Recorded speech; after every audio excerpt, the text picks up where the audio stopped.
for the different portions of the Yom Kippur service and all of that. So I'll get back to you on that, okay? Okay. Not a problem. Let me get started right away, and a few things even before I tackle Yom Kippur.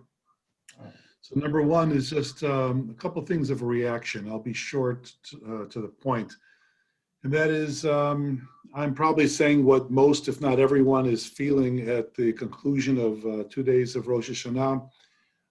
There's never been a time where any of us have celebrated Rosh Hashanah the manner we did. It was just different. And there was a certain profound sadness to my makom tefillah being my living room, my dining room. And at different times, Robin and I were humming or sharing some of the Rosh Hashanah melodies.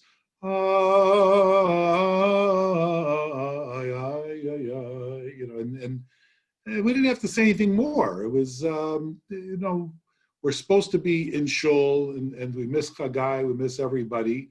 And just, it was throughout the davening. And so I'm only acknowledging what probably everyone feels already, and I didn't think I can just jump into Yom Kippur without saying something and not, just acknowledging the elephant in the room. It's too bad. It's no one's fault.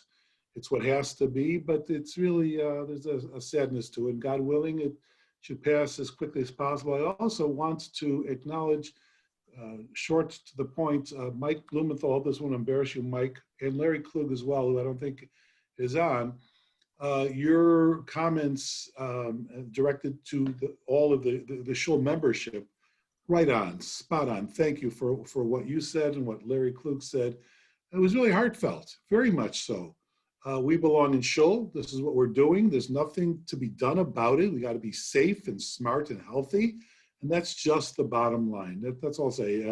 I was moved by what you had to say, Mike, and by Larry. And I thank you. I thank you. You really put in words what I think everyone is feeling. So thank you for that. And then once again, before I get to it, I will. I'm not putting it off. We're going to move certainly to Yom Kippur, but I would be remiss if I did not acknowledge the fast. Now, you heard the times already, and you're going to find times all over the place. You can certainly start the fast sooner. No one's going to keep you from starting the fast earlier than 5:09 in the morning. You can keep the fast later than 7:17. I heard 7:21 go by. I also mentioned in one of the emails, and I think Rob also picked up on the Chatzot, 12:43. And that is important only because if there are things you need to do and you say, I'm going to keep part of the fast as far as eating, or I'm only allowed to eat, I'm only allowed to fast for part of the day. So the halachic halfway of point of the day is 12:43, and that becomes relevant for dividing the day up. So 5:09 to start, 7:17 to end. You can end later. And you can start sooner than 5:09, but you can't go the other way, and 12:43 chatzos.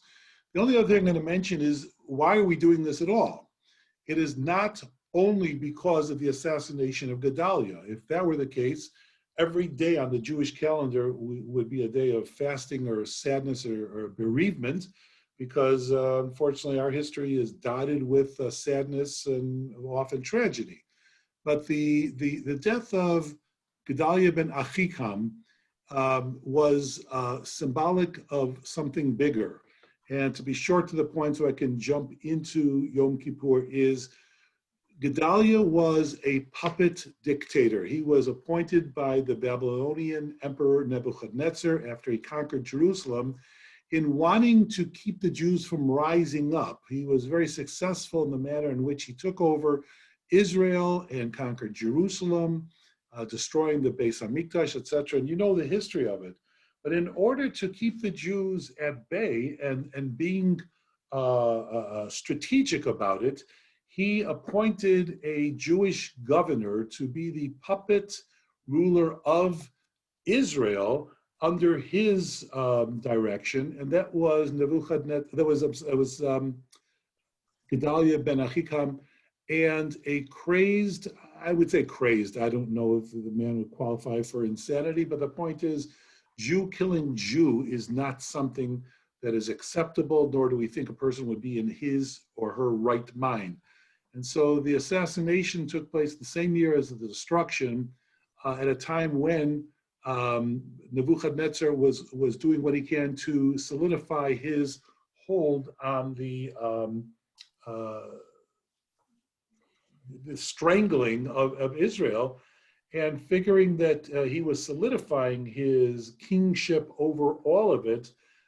That came to an end, and finally he said, okay, you've killed my guy, that's it, you're done. And so we are, in fact, mourning the fact that it was the last governor, the last leader of Israel, last Jewish leader of Israel, until the second Beis Hamikdash was built. So the sadness is not only for the death of one person, that shouldn't surprise you, but really what it represented. And that's all I'll say about that. It is a half fast day. You've heard me talk about those. And all the restrictions that I'm sure you are now familiar with having to do with fast days go into place. What I'm going to do is also at the end leave time for questions. If there's anything, I don't want to assume I've answered all your questions about fast days over the course of 10 years, but if there is anything to ask, please hang on to it to the very end, okay? So that's all I'm going to say about that. Let me jump into Yom Kippur for right now. All the page numbers are in the Birnbaum Machzor, and I'm going to go through that which should be said and also talk about that which is optional. What I did for Yom Kippur, different from Rosh Hashanah, because Yom Kippur is an all-day davening. There's no day like it. Now, even where Jews, even on a plain old Tuesday, Wednesday, during the week of any plain week in the month of Cheshvan, we have three davenings, Mariv, Shacharis, and Mincha, the evening, the morning, the afternoon. But it doesn't encompass the entire day the way Yom Kippur does. So I felt compelled to go through all of the davenings. If somebody is going to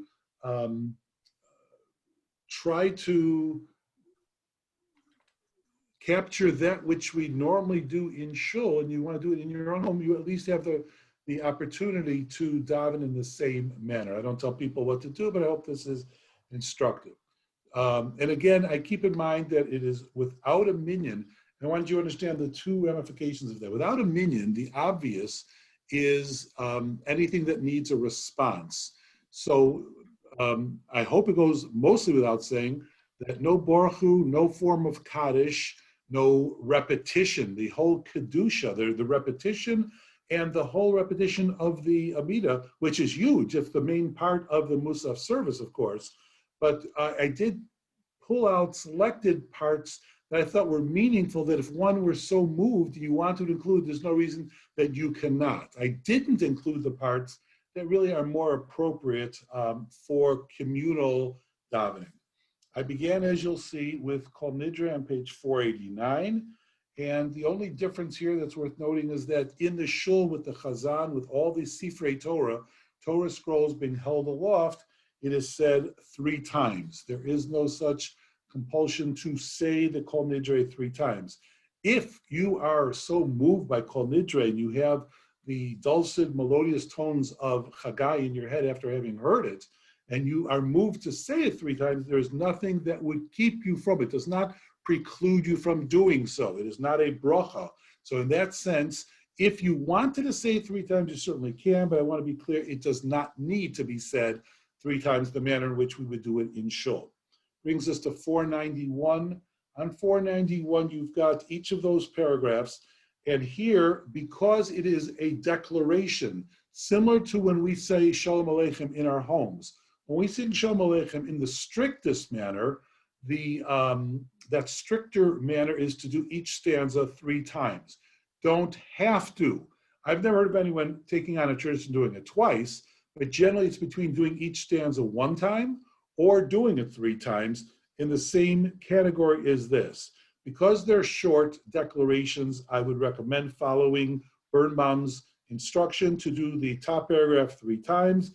The Slachna, even though it says reader, that's said by yourself privately 1 time. Vayomer Hashem Salachti 3 times, and then the bracha at the end, clearly only 1 time the bracha shechianu.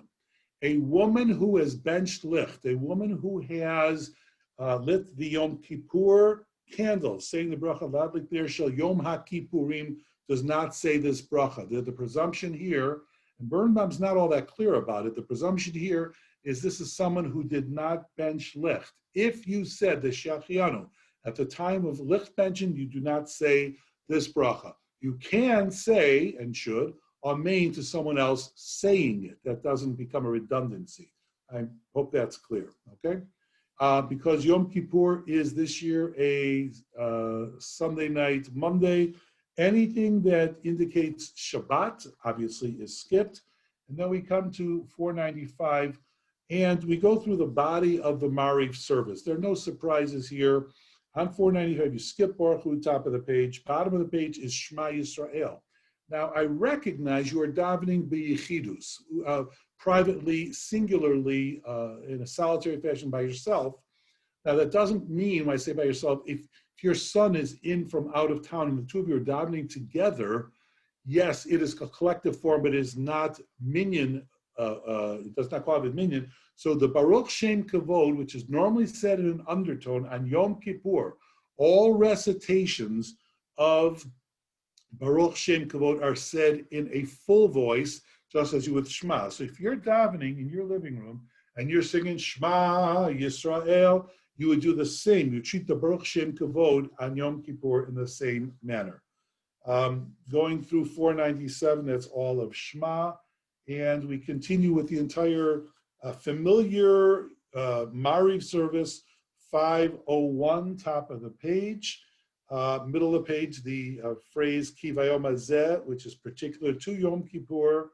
You say that, can be said loudly if you wish. Skipping Kaddish, bring you to 503.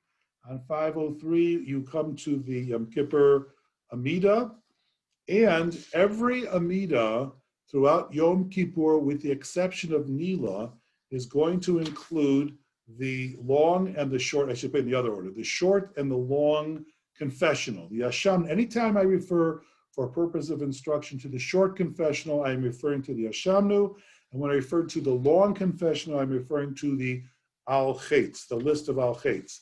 Every recitation of the Amidah, every time we come to the Amidah throughout Yom Kippur includes both, with the exception of Nila, which goes back only just to the short. Nila only has the short. The Amidah will take you all through 517, bottom page 517. You are then finished with the Amidah. Now, officially, if you are someone who's looking for brevity, and I want to be clear, I don't want to present anything as if you must include X, Y, Z, if it's not, because there is no repetition. Chazal, the sages included a portion of the davening to be repetition-like, but it is not. It is not a repetition per se. So I want you to know that. So the things that I'm suggesting until we get to Aleinu are all optional if you're so moved. Some of them are so beautiful, and some of them may bring you back to the davening in shul. So, you know, if it's something you're moved, 521 would be one such, the Ya'aleh. This would take you through 523, 525. All of this can be said through the top of page 527. You'll notice I have excluded anything that includes the slichot portion of the davening. Typically, slichot are said collectively with a minyan. I want to be clear here. I do not want to miseducate. There is nothing about the slichot unto itself that precludes its being said, similar to, let's say, Baruch Hu or Kaddish, but typically, because it is a prayer that is done responsively, the preferred would be together. So I did not. In my list of preferences, I have typically not included each recitation of the slichot portion of the so-called repetition. I want to be clear, it is not actual repetition. So in 531, you pick up again with a optional prayer, the Slachna, can be said all the way through the top of 533. Then the Salachti 533, bottom of the page, going through bottom of 535, can be said. I happen to find the Kihine Kachomer, but again, that's a preference of mine. 537 can be said, and then it brings you to, I'm going to skip over the Kel Melech Yoshev once again, the Slichot, bringing us to 541. On 541, in the middle of the page, Zechor Lanu Brit Avot. I should also mention at this point, for a number of these piyutim, the poem prayers, anything that you find moving that you choose to say in the English, either in addition to the Hebrew here, or in place of, because you understand it and you find it moving, by all means. There's nothing that precludes you from saying this in the English. This will go 541 through the bottom of 543, and once again, can be Hebrew and English, Hebrew or English. We would then come to 547 near the bottom of the page, the Ashamnu, the short confessional, and even where you said it in the quiet Shmones, the quiet Amida, here this can be said, does not need to be, because once again, this is a form of a quasi-repetition, but being that it's Yom Kippur, I would recommend that it be said. The whole idea is Yom Kippur is, even the name, Kippurim, the Day of Atonements, so this would be one such place in 547, and then you go from the short 540, the short confessional 547, bring it to the top of 551, you see the beginning of the Al-Chet listing. 551 taking it all the way through 555. To avoid confusion, so at what point do we stop saying the Al-Chets? You could end the Al-Kulam Elokas Lichot. I'd recommend doing the next pair of the plurals, the Al-Chatoim Sha'anu Chayavim, etc. But it's optional. This is, I don't call it quite a flip of a coin. That sounds really frivolous. But the idea is, since it's all optional, it's a question where you personally want to draw the line. I am suggesting drawing the line at that point. Next, you go 557. This is optional through the Anenu. And 557 through 561, the Anenu. I can't help but hear the haunting, beautiful melody of Chagai with the Anenu.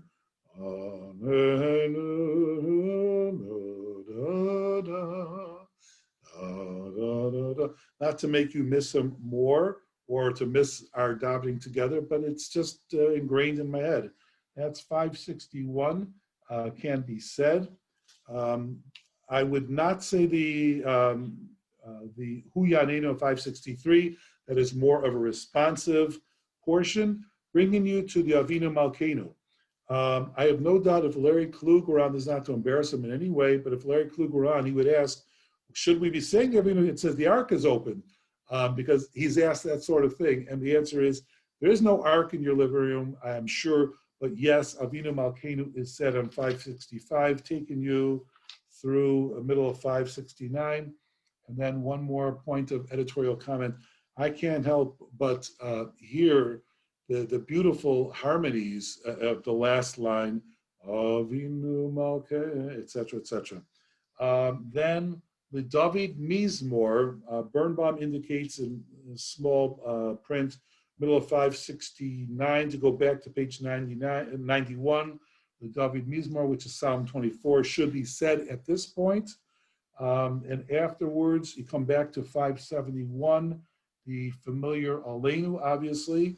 And we are still saying the David Hashem Ori. The David Hashem Ori is going to be said all the way through and including Shmini Atzeres.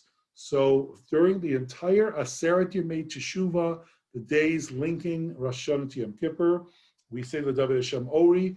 We continue to say it through Sukkot, up to and including Shmini Atzeres. So you have that on 573.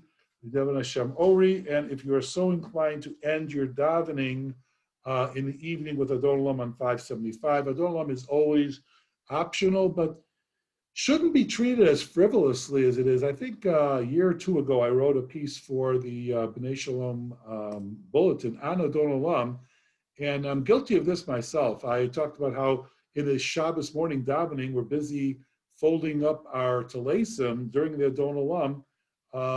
And I know I do the very same thing. So it's not quite given its importance, but so as not to be minimizing or somehow insulting the Adon Olam. Adon Olam is part of the Shema Yisrael Alamita. When you're doing a full service of when you go to sleep, the minimum is Shema before you go to sleep. Then there's the Bracha Hamapil, if you're expanding. Adon Olam is part of that based on the very end portion, that I sleep, and when I awake, I entrust that Hashem is going to return my neshama to me. And I'm not afraid because he's with me. Powerful words. So Adon Olam has a greater importance than maybe the importance we often attribute to it. But if you're so inclined to finish the davening for Yom Kippur evening, what we Ashkenazim call Kol Nidre night, then by all means. I mention this by way of education because I've said from time to time that the Sfardim, and I know I am putting all Sfardim in the same category. That's kind of wrong of me because there have to be dozens and dozens of subcategories of Sfardim. I know that. But the way I understand it, by general Sephardic custom, Kol Nidre is recited, but it does not have the prominence such that we call that evening Kol Nidre night. Okay, I'm doing lots of talking. Let me stop for a second and see if there are any questions. Anything I've said here on Tzom Gedalia, any reflections on Rosh Hashanah, or anything that has been said here tonight. I will continue, Bli Neder. My next shiur is going to be Wednesday night, and we'll continue with the Yom Kippur daytime, Shacharis, Musaf, etc. There are no surprises, by the way, just by way of a sneak preview, but you're all smart enough to know that the body of Psukei Zimra leading up to Shacharis is the same as Rosh Hashanah, which looks like, resembles the Shabbos morning davening. So we'll go through that quickly, Bli Neder, and there are no real surprises about that. Okay, I promise to chance to answer questions or comments by all means. Just to confirm, Kol Nidre itself should be said before sundown, correct? Yes. I mentioned to Gary earlier that I'll get back to in times, but let me at least not send you away without an answer to that. Kol Nidre should be said. I don't have Lich Benchen in front of me. Does anyone have Lich Benchen time for Yom Kippur? All right. Robin's checking right now. So in proximity to the Lich Benchen time, which is typically, depending if you believe 18 or 20 minutes, Chicago tends to show on its calendars an 18-minute introduction prior to the actual Shkia, the actual sundown. 6:21 for Buffalo Grove. Buffalo Grove. It's already been adjusted. What do you have? 6:22. Makes sense. 6:18. But all right, so there's your 3 minutes for Buffalo Grove. So you'll want to begin Kol Nidre at, say, Lich Benchen time, and at that point. Within that period of time, it's called Bein HaShmashot. Bein HaShmashot is a problematic time on the Jewish calendar. That's not a problem I hear it now.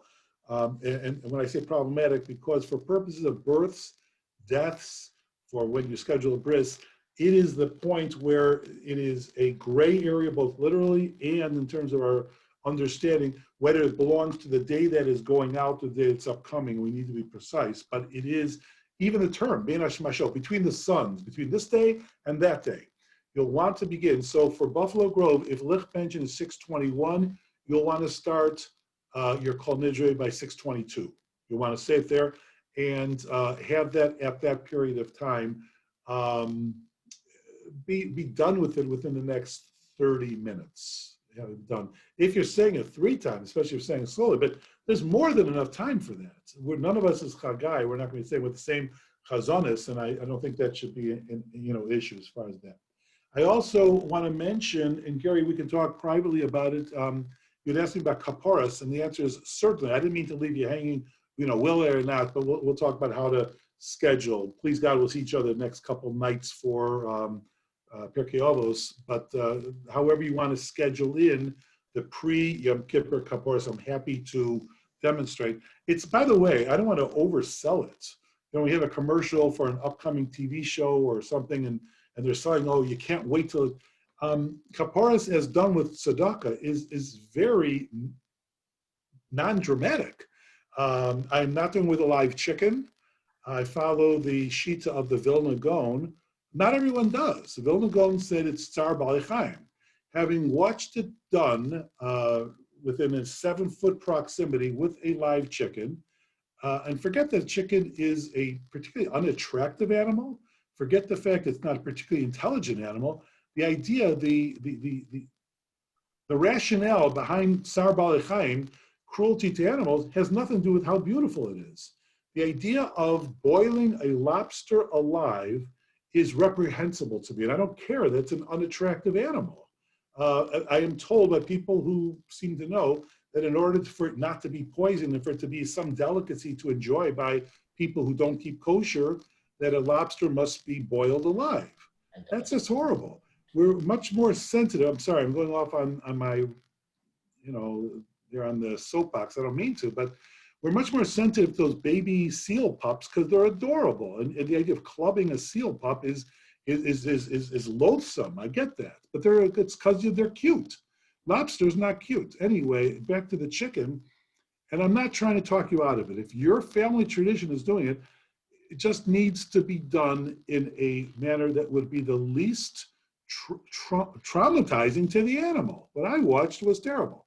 So I do it with tzedakah ever since, and I'd be happy to do it, and Gary will work out that schedule so it fits in. But I don't want to oversell it either. You're going to watch me with tzedakah in my hand saying the proper line, Zeh kaparasi, Zeh, not Zeh tarnagal, Zeh kesef, yelech tzedakah, etc. So, all right. Other questions? Sorry, that's long. Blah blah blah. Sorry. She likes that. No questions. Okay, answers. Any suggestions? Any books you've read? Any good jokes? Okay, guess not. Thank you, Sylvia. Thank you, Rabbi. Thank you so much. Thank you. And Shana thanks Tova. for the packet. I'm sorry? Thank you for the sermon.